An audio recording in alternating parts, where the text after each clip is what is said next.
Good morning, everyone, and welcome to day 2 of Birmingham Tech Week. Thank you for joining us this morning. Today, of course, is People and Culture Day, all about kind of looking after our people. That's always been an important factor, but right now, so important with everything that's going on.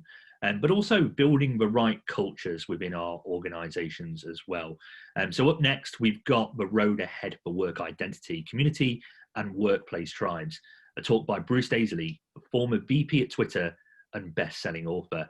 And today is proudly brought to you by Culture Group. So as I mentioned, we have Bruce coming up. So lucky to have Bruce with us. I've been fortunate to see Bruce talk before, and he brings just so much energy and insight. So really looking forward to what he has to say, especially in the backdrop of everything that's going on as well. But before we get on with that, I want to give you a kind of bit of a run through of what we've got coming up today.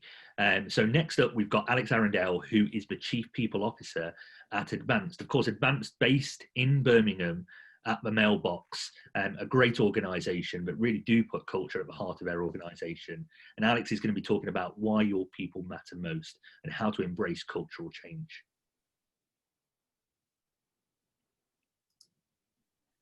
And then after that, our next keynote will be digital skills and diversity. Of course, very important topic right now.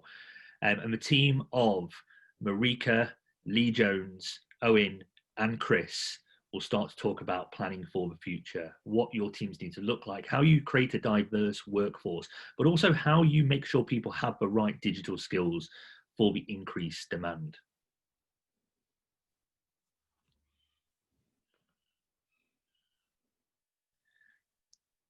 And I think we've just lost the slides for a moment, so I'm just going to patiently wait and see if we can get those back up.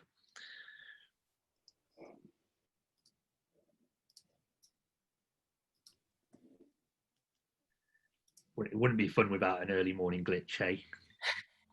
Are they there? Not yet, but they will be.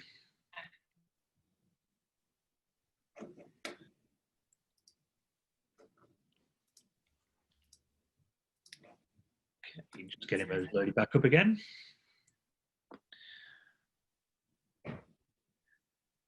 Skip through a few more. Yes. So, and then we end the day with the Purpose Collective. So Chris, Sarah, and Alberto are going to be talking about, of course, purpose and the secret weapon in tech.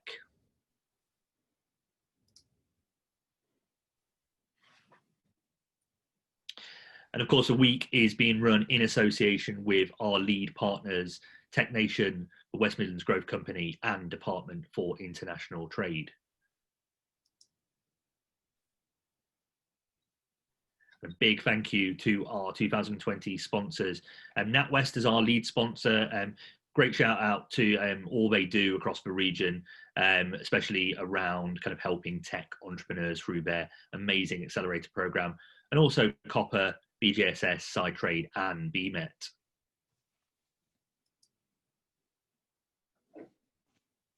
And of course, as I mentioned, today is People and Culture Day, and this is brought to us by Culture Group. So Culture Recruitment are a dynamic and rapidly expanding Birmingham-based agency, founded only 3 years ago by Jamie Wills and Lawrence Sidwell, following extensive careers working for large global recruitment businesses. They share and mirror Birmingham Tech Week's passionate ethos and values in adding value and giving back, creating genuine communities which help Birmingham and Midlands businesses thrive. Culture Recruitment has extensive and proven experience in the tech sector in providing sales, marketing, and technology top talent to businesses, as well as running the largest completely free best practice groups in the Midlands. The team at Culture also take great pride in being awarded Birmingham-based Cure Leukemia's Corporate Partner of the Year for 2020 and supporting and partnering with other fabulous Birmingham charity Suited for Success. Big shout out to the Culture Group. They're fantastic, and having had a first-hand experience of working with them, I can honestly say they're a great bunch. So yeah, fantastic to see them involved.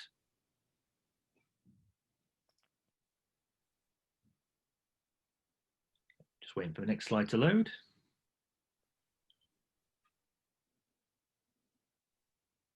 Again, a big thank you to our 2020 partners. As I'm doing every day, I'm going to give a shout out to a couple more. Today, Storycoms, for all they do around helping organizations with their PR and comms, help real kind of tech companies scale through good communication and PR support. And Mail and Metro Media Group as well for supporting us by helping us kind of put adverts out there as well throughout the last couple of weeks.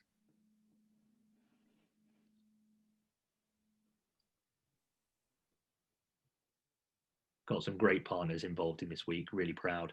And yeah, just thought I'd start off with a bit of fun, really, actually.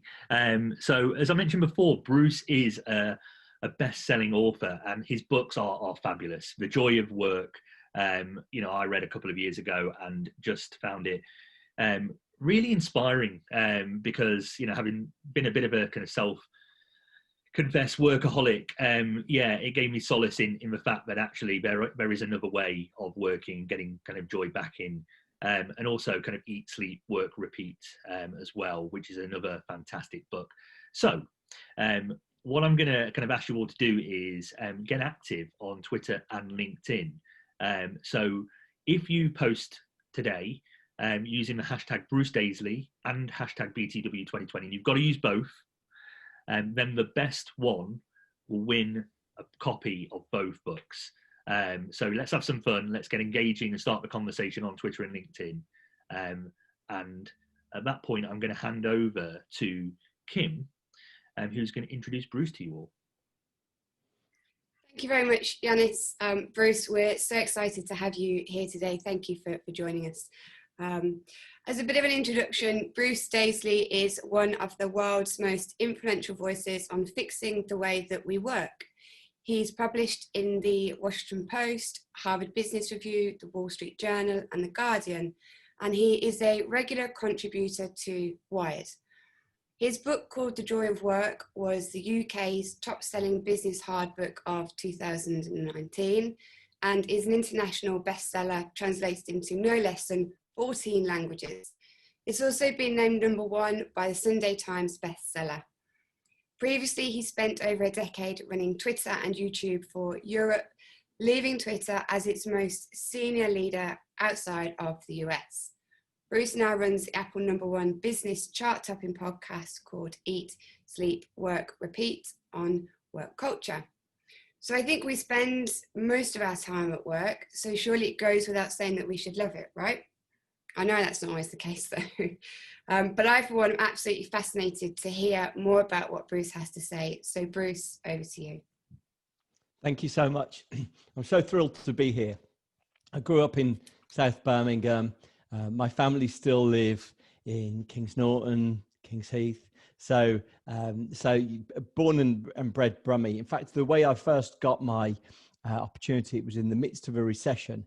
And I found myself unemployed back in Birmingham. I was working at the International Convention Centre, doing wine waiting, and while I was doing sort of wine waiting in the evening and also working at the Grand Hotel, wine waiting in the evening, I would be sending job applications in the day. And the one that gave me my break actually is I sent a cartoon CV of my life to 50 record companies.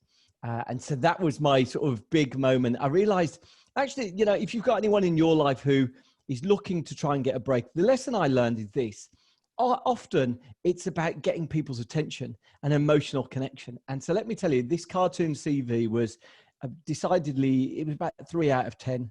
It was sort of, it wasn't the best thing in the world, but I tell you what, it was the best cartoon CV anyone had received that week.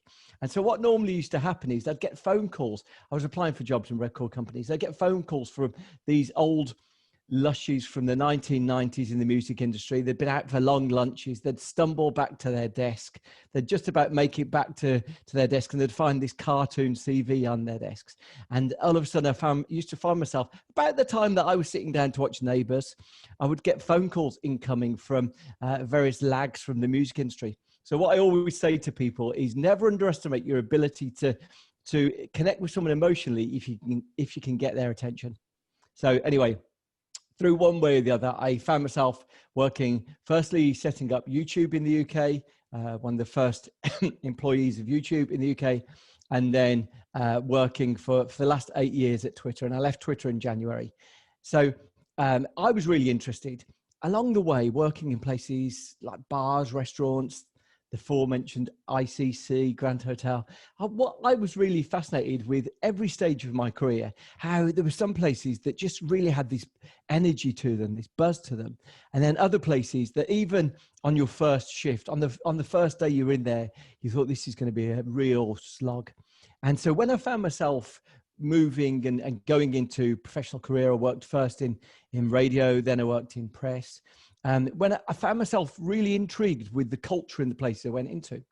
So when I got the opportunity as a Birmingham lad, when I got the opportunity to go and work at Google, I was fascinated on two levels. Firstly, I adored YouTube, which I was going to work on. And secondly, I was really fascinated with the fact that if you go and search on search engines, best places to work, Google always comes out on top. Funny that. And so I was intrigued with what it was going to be like inside there. And I think my important lesson was this, that what the Silicon Valley firms and what technology firms have often done is they've done a very clever job of conflating marketing with recruitment. And so effectively, anytime if you go and search for working at Google, no doubt you'll see loads of handsome people of all ethnicities smiling at each other, or you'll see people cascading down neon colored slides, people cycling around smiling at each other. And what effectively that is, you're looking at marketing there. You're looking at, in the old way that I chose the university I went to, by seeing how many attractive people were in the prospectus. It's largely the same thing. It's largely thinking, how can we project that we're an incredible place to work? So I found myself redoubling my fascination with culture, actually. I'd gone in already interested in culture. Now I was inside Willy Wonka's factory and I was realizing, oh, right, there's a bit of illusion going on here. I'll give you an example of the illusion. So one of the things that you might have heard, it was even in Google's prospectus, their IPO document, was the idea of 70-20-10 time. And this was, I guess, somewhat revolutionary, because the idea behind this was that you would spend 70% of your time on your main job, then 20% of your time on a project that you had to agree with your boss, and then 10% of your time on anything you wanted. So I found myself working at Google, and I was really thrilled, actually. I was intrigued what I would allocate my time to. And it took me a few months before I wanted to pass my probation. Come on, we've all got bills to pay. And so I found myself after 6 months there, increasingly asking the question, what are people doing with their 20% time? And everyone around me, they were in commercial roles. Everyone said, I don't know what you mean. We don't do that. So I waited and I found myself talking to engineers, so the developers, the software programmers. And I said to one engineer, oh, do you guys do 20% time? What do you do on your 20% time? He said, oh, 20% time. We call it Saturday. And so I was really struck with the fact that, wow, everyone in the outside world, even in their prospectus, is being told one legend about what it's like to work there. This really sort of place filled with autonomy and creativity and allowing you to really pursue the sort of merest dreams in your head. And yet those things weren't happening. And so I think, that's always my cautionary note. My cautionary note is that be careful when you're thinking about tech firms and their cultures, because often there's a degree of illusion there. But I guess fast forward, I then found myself as one of the first employees at Twitter. And the thing that struck me then was, okay, well, I've seen that sometimes tech firms misappropriate the idea of culture. Well, could I, as someone going in from the ground up, could I actually build what they promise? And so that became a really thrilling prospect to me. Twitter's considerably smaller, so it was easier to get our hands around. The first rule of the organization as I created it was blame Bruce. If anything went wrong, everyone was permitted to blame me. If they were pulled up by our colleagues in San Francisco and asked why they did something, they were permitted to say, Bruce told me to do it. And little did I know that I'd stumbled into something that turns out to be one of the important pillars of work. So to fast forward a little bit of time, after about 5 years at Twitter, we'd gone through a wonderful era where we were performing the best performing office in the Twitter culture globally. We were finding that we had the best scores. And then something went disastrously wrong, and it went spectacularly wrong. It was, we found ourselves with people really leaving in droves. It was, you couldn't move for leaving parties. It was that 40% of the team left in 1 year. And I think I found myself at that stage as someone who'd had a lay interest in culture, who'd had like this casual observation of culture. I found myself realizing, right, whatever you think you know, you don't know well enough. And so at that point, I set about thinking, okay, well, I've failed here. You know, when you've got 40% of the team leaving in 1 year, let me tell you, every Thursday is a leaving do. And every Monday, you spend your time just looking at people going off into meeting rooms for a quick phone call. You find it's like a game, the worst game of musical chairs. And so I was convinced that I needed to do something to change it. I found myself investigating, and what you discover is that this is sort of how I turned this into first a podcast, then a book. I found myself exploring the fact that there's a whole realm of academia that explores that how work functions, how it effectively operates, and none of that work reaches people in jobs. And that for me felt extraordinary. I found myself reading academic papers. I found myself delving into the output of these academic conferences. And what I discovered is that good workplace culture consists of two really central pillars. First one is called psychological safety, and the second one is called positive affect. And when I said to my team, blame Bruce, what I'd inadvertently stumbled upon was psychological safety. So psychological safety is an idea that was established by a psychologist about 20 years ago, a guy called William Kahn, but then it was really popularized by a woman called Amy Edmondson, who works at Harvard University, and she's really popularized the phrase. In fact, her work stayed very much in academia for 10 years until there was an investigation by Google, in fact, those guys again. And they used their people analytics department. So a new department that they thought, let's trawl through the data that we've got about our employees, as we would about search queries or about the way that people use the internet.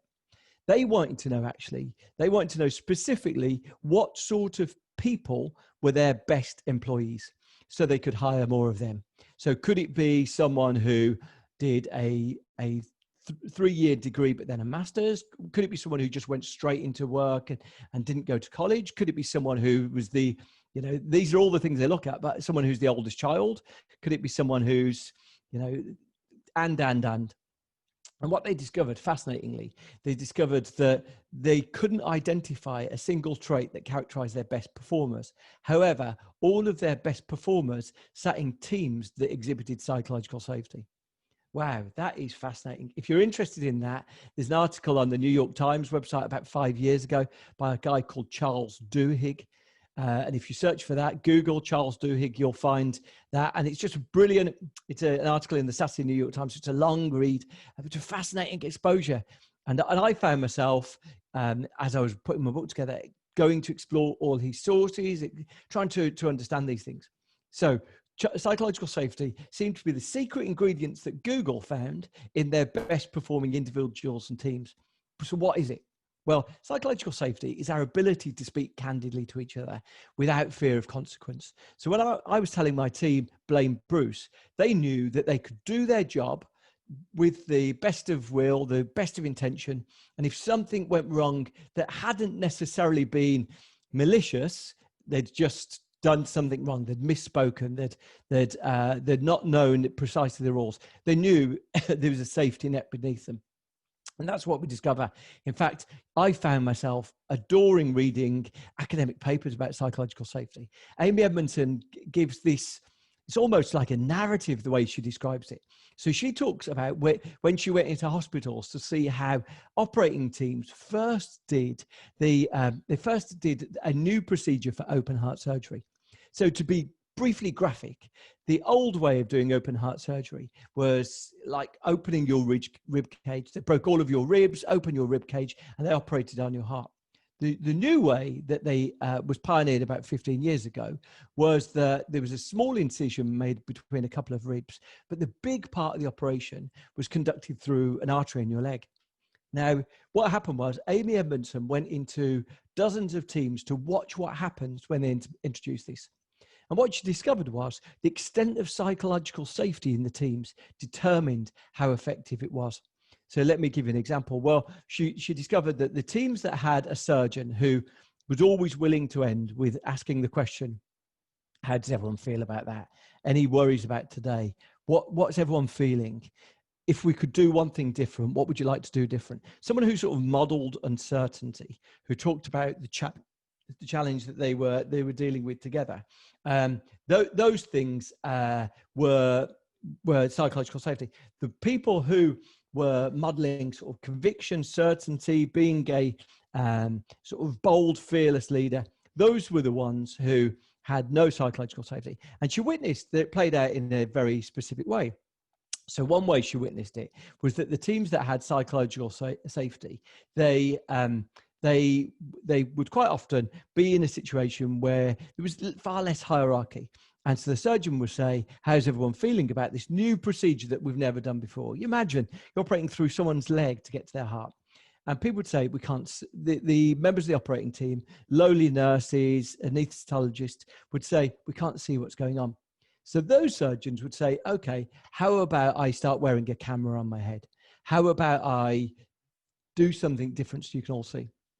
What happened over time is that people became happy with the new way of doing things. The surgeons that had no psychological safety, these sort of fearless leaders, real hierarchy, they sat at the top of the pyramid. They would often just do the operation. They could see perfectly well.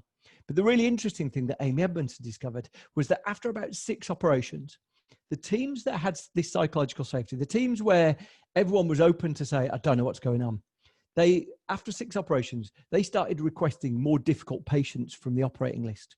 They started saying, oh, we feel like we've got the hang of this, and we wonder if that woman who looked inoperable, could we have a go at her? And in contrast, the teams without psychological safety at the end of 6 operations quite often abandoned the procedure. They said, it's evident that this is badly thought out. It doesn't work. We don't want to do it. Wow, mind blowing.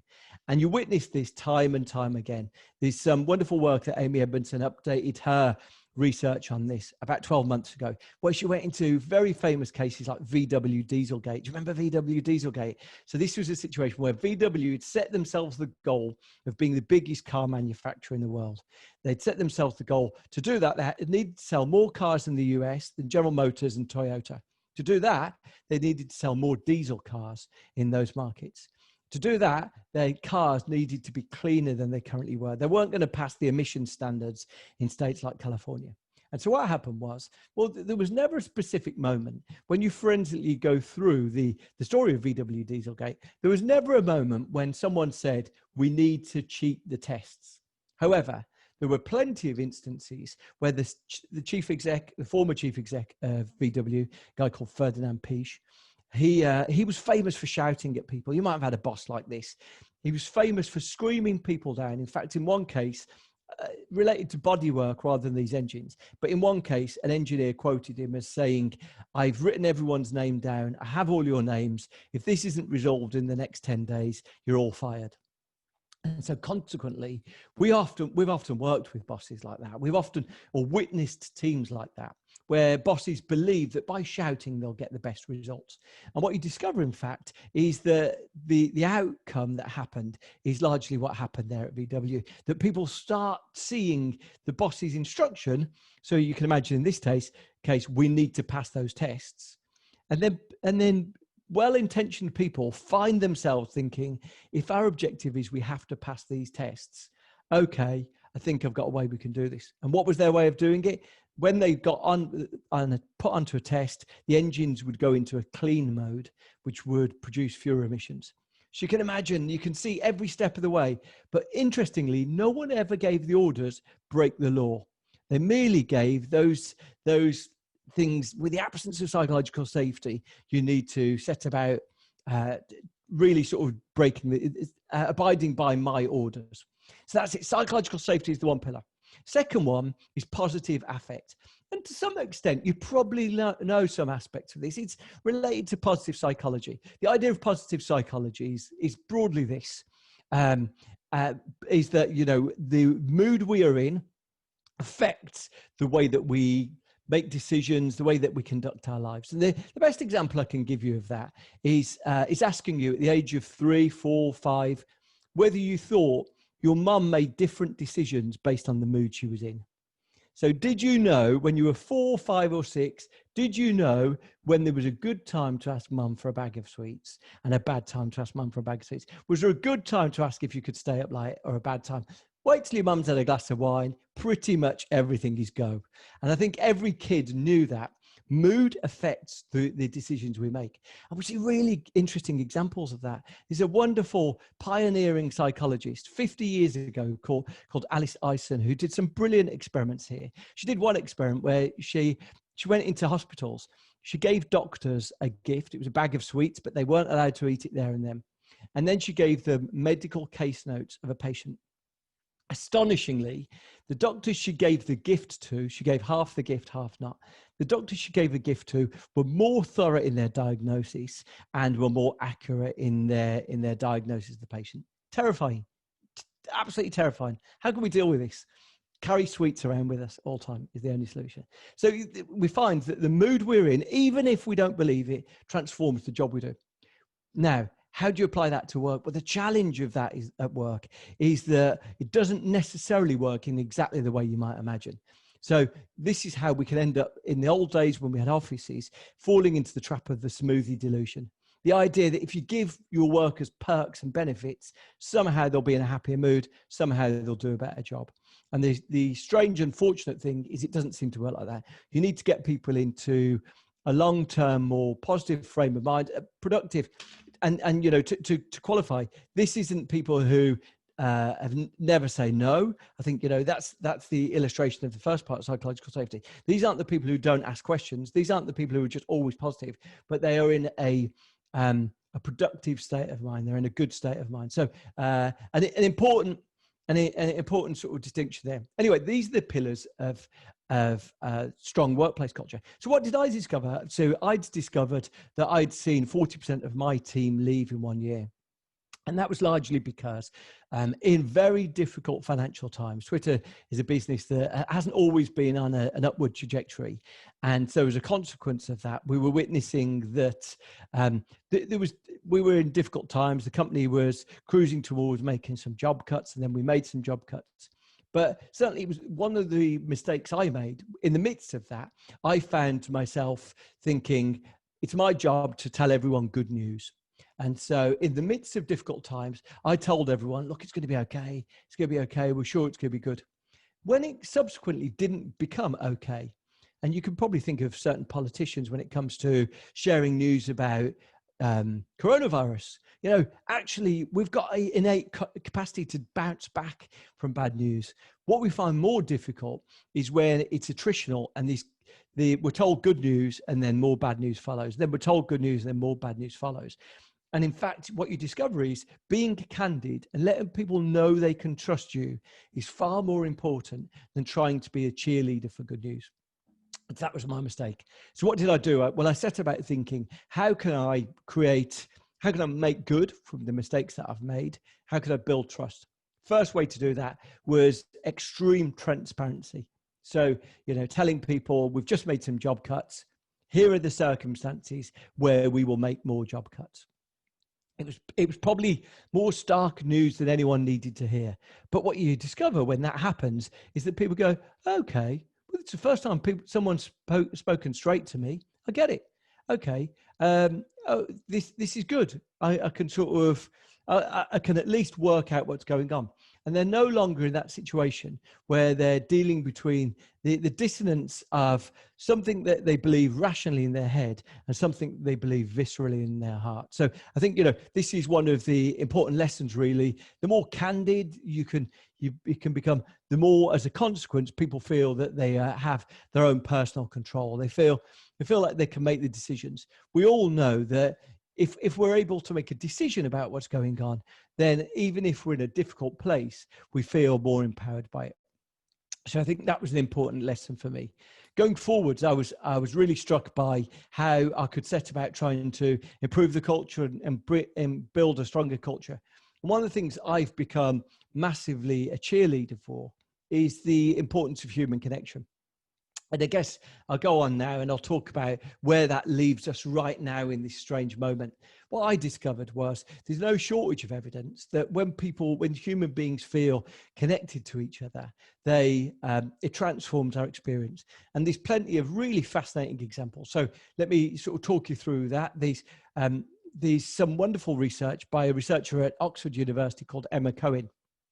And she worked alongside a very famous professor called Robin Dunbar. And she did some really interesting experiments where she wanted to see if the impact of other people being around and people feeling part of a tribe had an impact on their experience. So what she did is she took Oxford University rowers and she put a group of rowers, firstly, a group of them on individual rowing machines and instructed them to row for 10 minutes. Very competitive individuals. They get to it and they get sort of setting about really sort of burning as many calories as they can. Second group, she put in a different room, but she put the four rowing machines in front of each other. And she said, this is a virtual boat. It will only work. It will only count if you row in time with each other. So what have we got? We've got a group of individuals rowing individually. And then we've got a group on simulating a boat experience. Now, so far, so similar. In fact, the two groups did about the same amount of exercise, about the same amount of calories. But really interestingly, she then measured the endorphins, the pleasure hormones in the two sets of rowers' bodies. And what she discovered was the endorphins in the rowers who'd rowed in time with each other were twice as high as the rowers who'd rowed alone. Why? Because there's a strange thing when humans feel a connection to other human beings, it's transformational. There's something that I think this sort of underpins all of our hardwiring, all of our coding.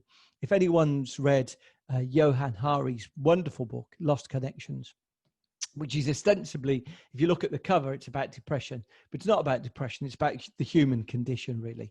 And Johann Hari describes something really vivid in there about how his whole point in that book is that if you replace the word depressed for disconnected, they are broadly synonyms. And we often feel our lowest when we feel disconnected to others. But there's one vivid fact he describes in that book, which I don't make the rules, and the tragedy of this really breaks my heart. But people who sleep alone wake up every night about 15 times a night with what are called micro awakenings. So why? Because we're just programmed. Americans and Northern European babies are the only babies that are put to sleep on their own. We're just programmed to feel safer when we're next to other people. And it's a really vivid reminder that sense of feeling disconnected does transform the human experience. So back to those rowers, the ones who did it together were in a much higher state of elevation. And it becomes a really fascinating situation, right? Because then we start questioning if you've ever exercised, if you've ever gone for a run alongside someone else or you've done something alongside someone else, you often feel like, wow, I was a bit better there than I am normally. And that's what we discover. We discover if you put strangers into a choir and get them to sing ABBA songs together, Kylie songs together, and then you ask them afterwards how they feel about the people they sang with. They said, what a lovely group of people. They've never spoken to them. But there's just something that is almost built into our psyche that when we feel connected to other people, it elevates us. And we witness this in comedy audiences. I mean, forgive me, I'm giving you a list of things that we're not allowed to do. But comedy audiences, people who leave comedy quite often find themselves chatting to strangers. Why? Because it's just their bodies are just awash with endorphins. They've had a really happy experience. They're just chatting to the people around them. You might witness this in football crowds, in various moments where humans feel connected. And so it brings us on to the question of where we are right now with work. Because if we've sort of disbanded our tribes, what does that mean for the future of work? And what does it mean for where we're going? Well, broadly, if we look into the evidence is pretty strongly that there has been a fundamental change in the way that we conceive of work. And the thing that seems to characterize the differences right now is the levels of morale of different organizations. So companies that had high morale before are finding broadly that they reporting good productivity, and they're finding that there are lessons they want to continue. Organizations that had low morale before are finding that their productivity is either about the same or marginally lower, and they're concerned about some degree of returning to normal. And so the question then becomes, what can any of us do to get into a better state of morale? Is there anything that we can do now to improve our organizations? And generally, one of those things is enabling our teams and our organizations to feel more connected to each other, for them to feel a greater sense of community. I found myself, I do a podcast out of self-education purposes, but I found myself doing episodes of my podcast for the last 3 weeks about community managers and how some organizations are giving either the responsibility to someone in their organization or hiring someone new to be a community manager. And I've been really intrigued with how organizations are doing that, the way they're setting about doing that. And it's sort of really instructive for me that there's a recognition that if people are going to feel that, especially if their workplace is going to be largely the same place, irrespective of what job they're going to be doing for the next 12 months, there needs to be something that is a layer over the top. It's about our connectedness to our organization and the way that we can feel connected. The thing that really struck me is that how far everyone has gone in these 12 months. So back to when I found myself looking at tech firms thinking, wow, they've got all the answers. Or when I've had people say to me, what are tech firms like to work in? And I've got friends who work in housing, in local governments, in all manner of raw material companies that I've worked with over the last 6 months. And quite often they will come to me and describe to me the way that they've transformed their business to work remotely, to do Teams calls and Zooms calls. And what I always say to them is, right, you've moved your culture further than every tech firm's culture was on 1st of February this year. So, if you're ever in any doubt, firstly, how achievable it is to transform your culture. And secondly, how close your culture is to these other organizations. You just need to remind yourself of the fact that when you had a clear objective of what you wanted to do this year, you were able to enact transformation that went way beyond what you probably believed was possible a month or two before. And so it's a good reminder that all of us can really be at the source of setting about transforming our culture and the way we're working. So the critical thing for me has now been trying to understand the firms that have gone before and the companies who went before and were remote only. And there's a few of these firms. The reason why I'm interested in them is that I think we can learn important lessons about what we're going to experience maybe for the next 12 months and what pitfalls we can avoid.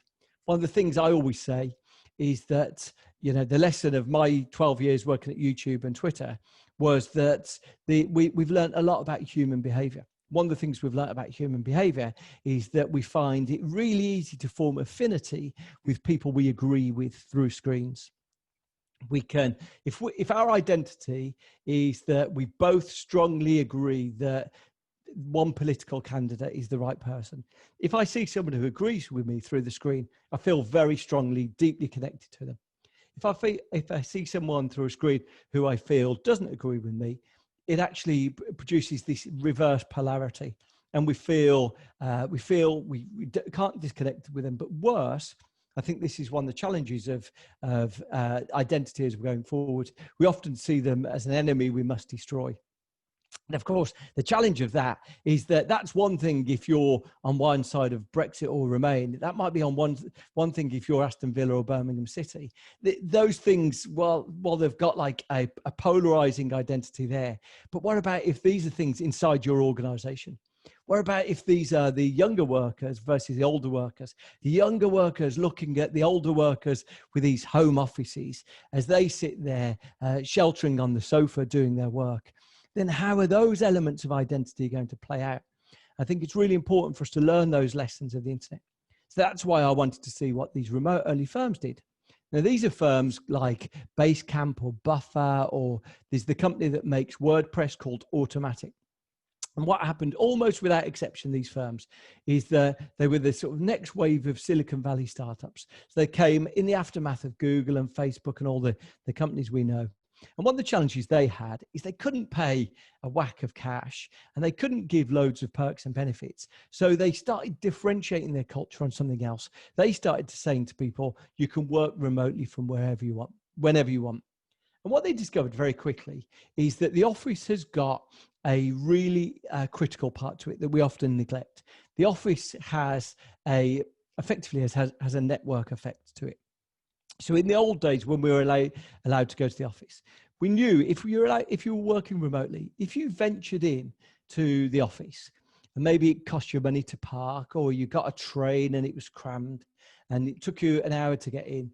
But when you got to the office, the network effect to the office meant you knew you'd see the big boss. You knew if you needed to speak to research, they were around the corner. You knew if you wanted to chat to the new business team, they would be sitting at their desks after the meeting they had. The office had this network effect. And so as a consequence, the journey was worth making the trip in for. But what these remote-only firms discovered, they discovered that as soon as you gave people the autonomy to choose when they went in, people would go in, they would make the trip in, maybe spend £20, £30 getting in and parking and all manner of things, buying their sandwiches. And then the network effect wasn't there. And very quickly they'd realize, oh, I could have done this meeting at home. I could have stayed at home and done this. And that's one of the interesting lessons. The next lesson they had is that they realized some of these firms went completely remote. So the company that makes WordPress Automatic went completely remote. And what they discovered, they said that they realized that there's no substitute for meeting face to face. And so they said, look, if the old relationship was that you worked 11 months a year in the office, 1 month a year away from the office, we're inverting that. You're going to spend 11 months a year from wherever you want. 1 month a year, you're going to be together with colleagues, non-negotiable. It's part of your terms of accepting your job, and it's going to be 1 week a quarter. So 1 week a quarter, you need to fill your granny's fridge with microwave meals. You need to put your pet sitter on call because we're going to be getting together. We're going to be bringing people. There's no offices, so we'll bring them together wherever we want, Lake District or Palm Springs. We're going to bring people together for one energized week of connection, not where they're going to sit together doing PowerPoint, but where they're going to sit together sort of solving problems together, thinking of challenges they've got. Really interesting, because what did they learn? Back to those rowers on the boats. They learned that there's no substitute for people feeling connected, having some sort of human sync, having synchronization with each other. There's no substitute as it currently stands with doing that face to face. So I think it gives us a really important lesson. So my feeling as we're going forwards into this is we've almost certainly got, another 9-12 months of this liminal space, this sort of neither one thing or the other. No doubt, I think the lesson of the last couple of months is hurrying people back to the office might actually be counterproductive. And probably, I suspect anyone who's thinking it's back to the work on January the 1st will be kicking that date down the road, dreading the Harry Styles tour being cancelled in March, but we just got to deal with these things. So we're just in a state right now where probably we've got to accept that dates are going to move forward. And so actually far better for us to start thinking, what does our work look like? Number one, if you are going to say, we want to harness some of the benefits of this remote working, people are reporting that they're more productive. People did struggle to get their jobs done in open plan. What you might want to say is, look, we're not going to make decisions, but we are going to experiment. When we go back to the office, we're going to experiment with, will the office look different? we're going to have rules that, you know, it might be against the spirit of what we're thinking right now, but we're going to say that the core team are going to be in on Tuesday, Wednesday, Thursday. The sales team might be in on Monday and Friday. The finance team might be on Monday and Friday, and we're going to experiment. There's going to be no rules. There's going to be no decision. But what we are going to be doing is thinking of what are the ways that we can make everyone feel that we're getting the benefits of the office, and making sure those things work. Meanwhile, I think the smart businesses are going to be focusing on a couple of things right now, making sure that there's a sense of community amongst our workers, making sure that people feel a sense of connection, a sense of mission to the jobs we're doing. And then really sort of how do we pay respect to the different identities that we've got in this organization, so everyone feels part of it, but also respected and connected.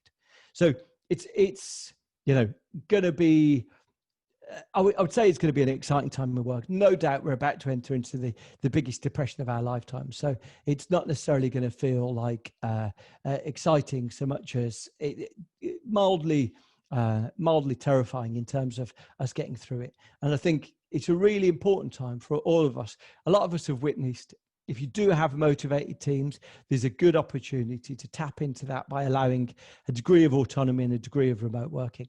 But we need to be far more intentional about thinking about that. For me, it's a big opportunity for us to do a couple of things. When we think about the culture that we're trying to create, when we're thinking about how we're building this, I often think it's really easy to sit there at the start with a concrete idea of, if anyone's familiar with the website Glassdoor, a website where you can go and write reviews of companies. I think it's not a bad thing for anyone to sit there, maybe for anyone to say to their team, what do we think our Glassdoor review would say today? And what do we think we want our Glassdoor review to say in 12 months' time? And it actually focuses the mind. How do we get from where we are to where we want to be? Because no doubt there's a lot of people right now saying, you know, I kind of got into the rhythm of home working when I could wear shorts around the house. It was kind of warm and I could go and sit in the park on sort of hot afternoons. Now we're going into a bleak zone where the heating's going to be on full all the time. My loungewear feels significantly less appealing, and I'm barely seeing daylight. And so I think if we start with the intention, what do we want our culture to look like? It helps us all feel like we've got a stake in this. It's back to what I said at the outset. Good workplace cultures, even if we don't have a workplace, are about psychological safety and positive affect. Positive affect, how can we make people feel that they're in a frame of mind to do their best work? How can we make people feel that they're not continually burnt out or stressed? Psychological safety, how can we allow our teams to say, this doesn't feel like the best way of us working right now?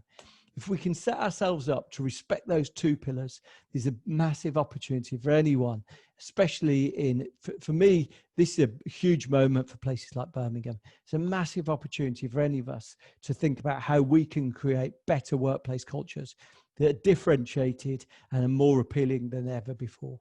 But it's an opportunity, of course, that's, you know, if it was easy, everyone would do it. Thank you very much. Thanks, Bruce. That was awesome. I just want to say thank you for joining us. I'm now going to hand over to Kim to do a bit of Q&A with you, if that's all right. Great. Thank you, Bruce. That was absolutely incredible. My mind is buzzing with ideas. I've got a notepad full of notes. Really insightful. Thank you. I'm going to jump on to some of the questions. We've had some brilliant questions that have come through. So the first one is from Joseph Alton. Do you think one person can make a difference? So if you're a junior in a business that perhaps doesn't have a positive culture. Absolutely. Look, this was always my motivation. I tell you. So look, you know, so I wrote this book. Largely, it's sort of like a cookbook for sort of 30 different things that anyone can do. And slight spoiler, it's the same book, actually. That's just the American title. So don't buy both books. If you've ordered both books, don't buy both books. But, you know, the slightly different spellings of words. But here was the take for me, was that I always found I was I was never the chief exec in most of my jobs, but I witnessed people around me changing the culture in an organization. In one organization, I witnessed that the receptionist had changed the culture. And how had she done that? She'd basically sort of, she said, look, no one talks to each other here. And so, you know, all these things feel like black and white films, things that we're no longer able to do.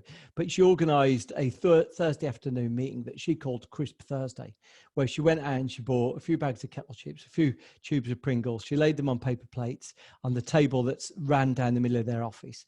And she invited everyone in the office to Crisp Thursday. I mean, it's almost so silly that you wouldn't even mention it. Anyway, within about 2 months, it was a big thing. Someone said, someone's put a meeting in over Crisp Thursday, or, you know, let's not put in a catch up. Let's not do our one-to-one, but will you be at Crisp Thursday?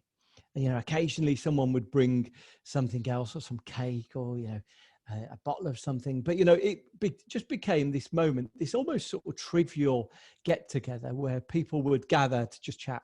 And so that was always my, my inspiration, really. My inspiration was, can any of us, even if we're low status, low power in an organization, change something?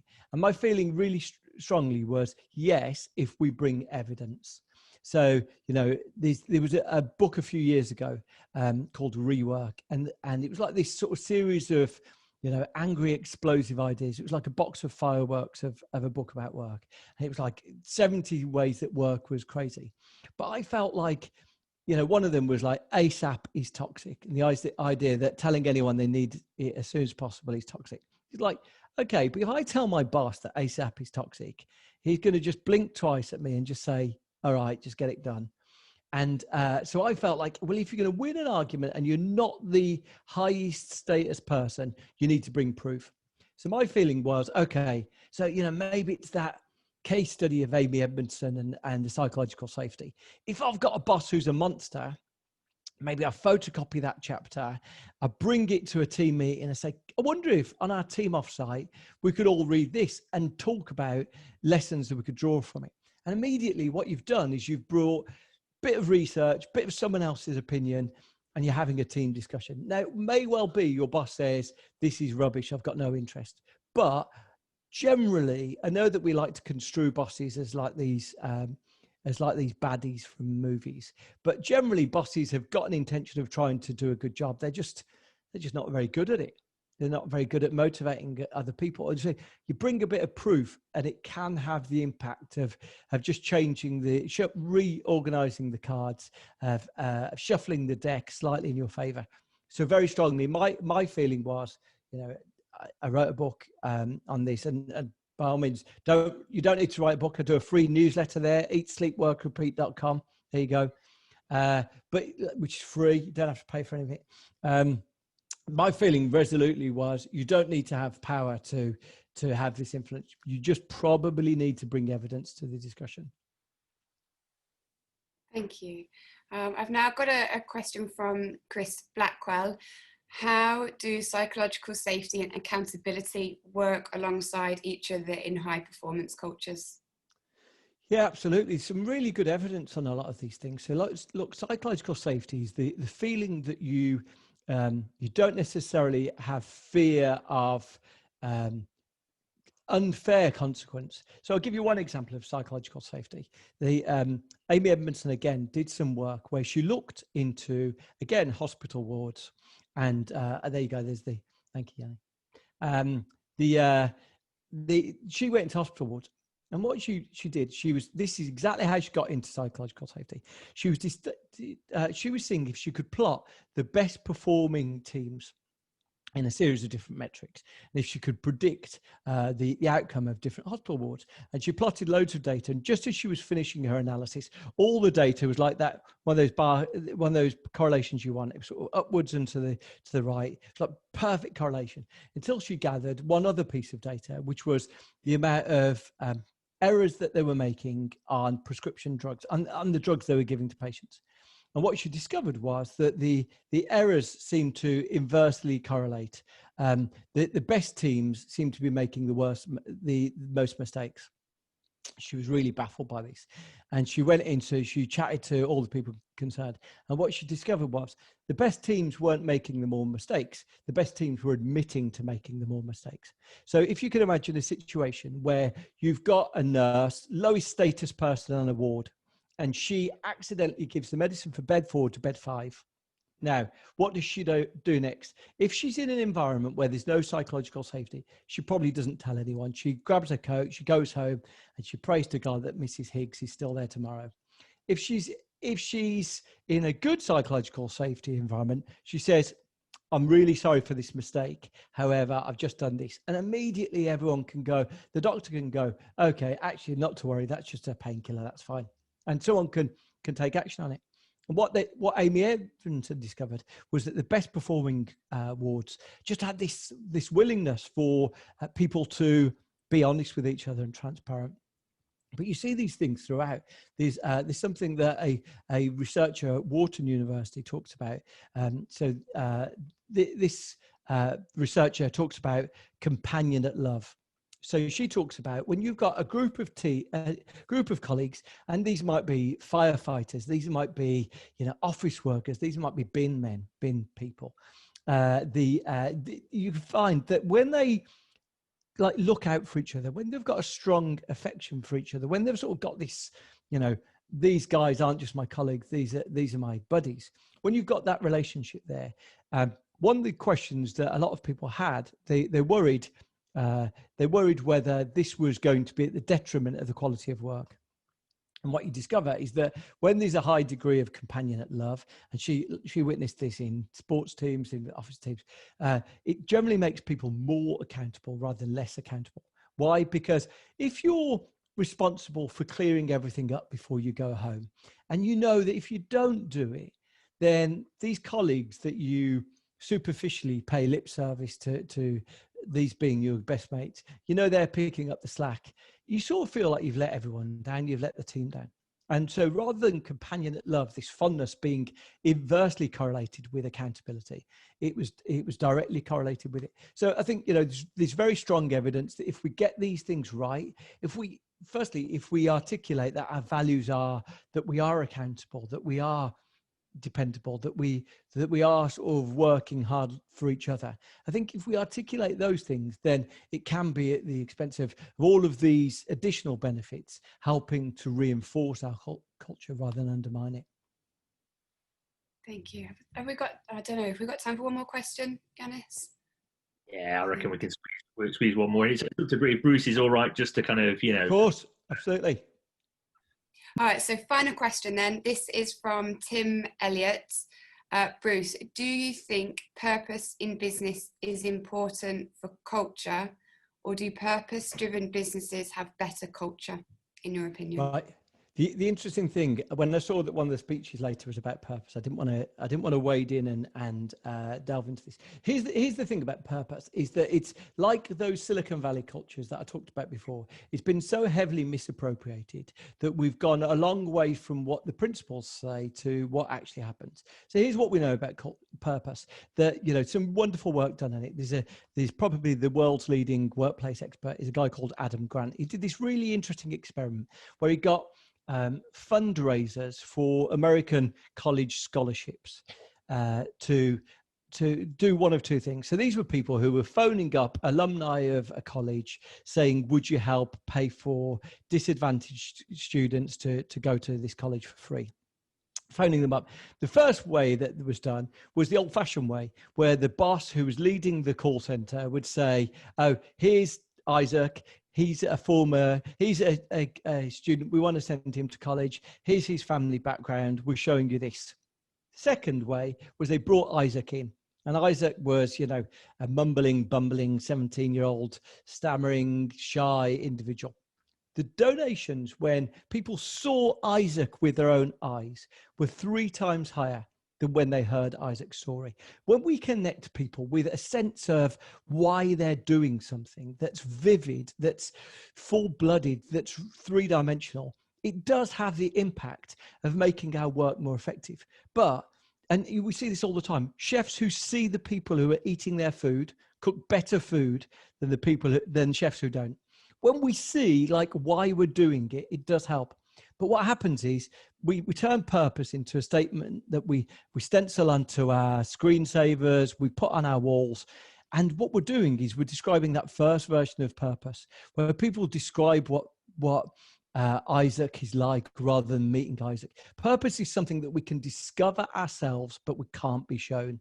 And so as a result of that, it's one of the most misused phrases, I think, in work, because people often say, oh yeah, you tell your workers purpose and they'll get the job done. Well, let me tell you, then let's have a look at professions that are driven by purpose. Teaching, health work, they have higher levels of burnout. They have more people saying that they're going to quit. 1 in 3 teachers say they're going to quit in the next 5 years. That's a purpose-driven job. Purpose is not this cure-all. And the challenge of purpose is that we often find ourselves hearing people saying, purpose is the answer. Purpose is, we've got to tell your team what the purpose is. Telling your team purpose doesn't work.